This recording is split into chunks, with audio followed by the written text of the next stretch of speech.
আমরা আছি বলেই প্যান্ডেল আছে, বক্তা আছে বলেই মাইক আছে, শ্রোতা আছে বলেই শামিয়ানা আছে।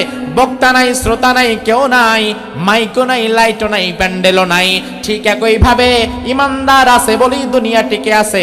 ইমানদার যেদিন নাই, দুনিয়াটা টিকায় রাখার কোনো দরকার আল্লাহর আর। আমার ভাই জন্য আল্লাহর হাবিব হাদিসের মধ্যে বললেন, লা তাকুমুস সাআহ হাত্তা লা ইউকালা ফিল আরদি আল্লাহ আল্লাহ।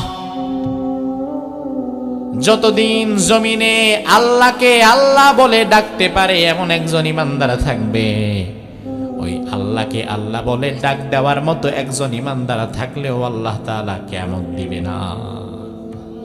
আরো জোরে কোন, আল্লাহকে একটা ডাক দিতে পারবেন কলিজা থেকে?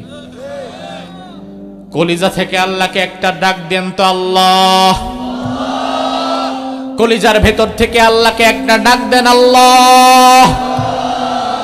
ওমরে ফারুক রাদিয়াল্লাহু আনহুর ছেলে নাম আব্দুল্লাহ বিন ওমর কাবার পাশ দিয়ে একদিন হেঁটে হেঁটে যাচ্ছেন। কাবার পাশ দিয়ে হেঁটে যাওয়ার সময় কাবার দিকে আঙ্গুল দিয়ে ইশারা করে বলে, ও কাবা মা আযমাক ওয়া মা আযমা হুরমাতিক। ও কাবা, তোমার কত মান, তোমার কত মর্যাদা, তবে ওয়াল মুমিনু আযমু হুরমাতান ইনদাল্লাহি মিনকি। কাবা শুনে নাও, তোমার যত দাম, তোমার যত মর্যাদাই থাকুক না কেন, আল্লাহর জমিনে একজন ইমানদারের দাম এবং মর্যাদা তুমি কাবার চেয়েও বেশি।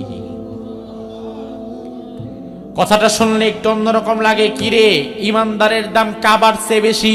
অবশ্যই বেশি।